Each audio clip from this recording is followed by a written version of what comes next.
천하가 혼란에 빠지다 보니 황제는 환관을 총애하고 신임하게 되었는데요. 그러다 보니 환관은 자신의 지위를 유지하기 위하여 수단을 사용하기 시작합니다. 어떤 수단이냐 하면 자신들의 세력을 끌어모으는 건데요. 끌어모으고 자신들의 세력이 만들어짐으로써 지방에 혼란을 일으키게 되고, 또 지방의 혼란이 누구를 만들게 되었는가 하면 장각을 만들게 되었습니다. 장각처럼 종교화의 방식으로 혹은 이러한 설로 봉기를 일으키는 세력을 전체적인 중국 역사에서는 아주 흔히 볼 수 있는데요. 그렇다면 왜 그럴까요? 자, 그럼 같이 한번 봅시다. 거룩군의 형제 3명. 한 명은 장각, 한 명은 장보, 한 명은 장량이라고 있었는데요.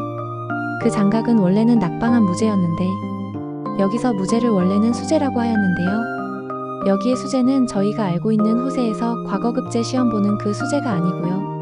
한나라 때에 과거급제 제도가 없었지만 찰거제가 있었습니다.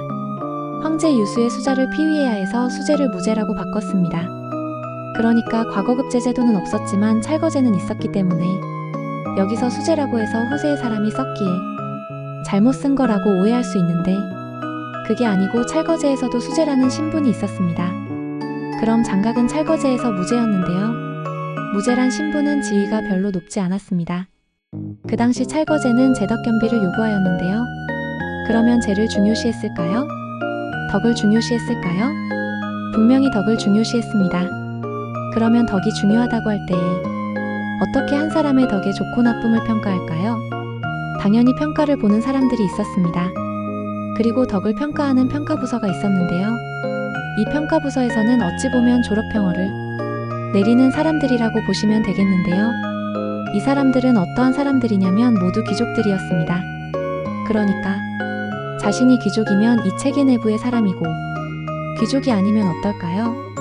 승진이란 건 아주 어렵다고 보시면 됩니다. 그래서 이런 상황 속에서 장각은 어느 정도 문제는 있다고 하나 무제이다 보니 신분이 별로 높지 않았다는 것인데요. 그럼 뒤에 왜서 이렇게 글을 지었을까요? 왜서 산에 약 캐러 갔다가 한 노인을 만났다고 했을까요? 실제로는 신화적인 느낌을 부여하여 장각이 하늘의 계시를 받았다는 것인데요. 그러니까 벽안동안의 노인이 동굴로 불러들여서 천서세권을 주며, 태평요술이라고 하는 책인데 당신은 이 책을 갖고 하늘의 뜻을 대신하여 세상 사람들을 구제하여라. 다만 의심을 가질 시 벌을 받을 것이다 하면서 신선비법을 가르쳐 주었다고 하는데요. 실제로 이건 한 가지 신비화하는 방식이고요. 신비화함으로써 장각에게는 나 장각이 하늘의 안내를 받아 백성들을 구하겠다라는 것입니다. 그러므로 진짜로 장각을 성공하게 만든 것은 그가 태평도인인 것이 아니고, 그러니까 밤낮 천서 공부를 하여 도수를 연마하였다 하면 장각은 성공할 수 없었습니다. 실제로 장각을 성공하게 만든 건 중평원년 정월에 역병이 유행하였는데 부적이랑 약으로 치료해주고 자신을 대열량사라고 하였다라는 건데요. 그러니까 성공한 근본적인 원인이 2개가 있는데, 첫 번째는 당시에 혼란하기 시작한 사회적 환경하고 혼란의 과정에서 장각의 2번째 성공 의원인인 병치료를 할 수 있었다는 것입니다. 아무리 자신이 신기하다고 말을 해도 소용없어요. 필히 기적 같은 걸 보여줄 수 있는 특기로 인심을 얻고 그 인심을 이용하여 예언을 한 것입니다. 창천이사 황천당립 세제갑자 천하대길, 그리고는 암암리의 제자들을 전국으로 가서 부적으로 갑자 2글자를 써서 문에 붙이게 하였습니다. 그러니까 먼저 예언을 하고요. 창천은 죽었다 즉 조정은 망했다.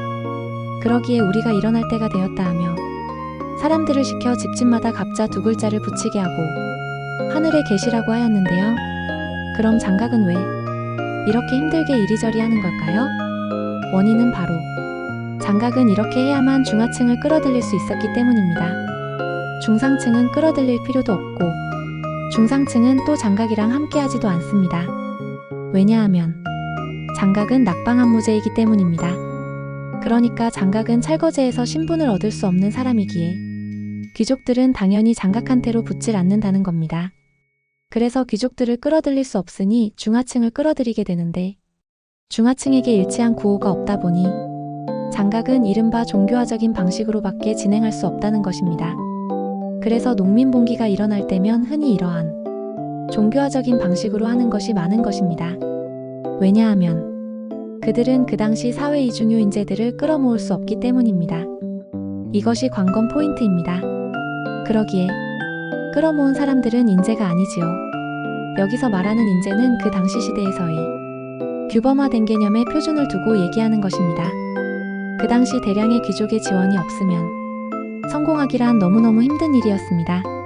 실제적으로 장각편은 그냥 머릿말이고요. 왜냐하면 장각도 엄청 빠른 속도로 실패하고 말았어요.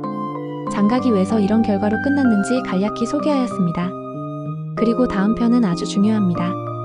유비의 등장입니다.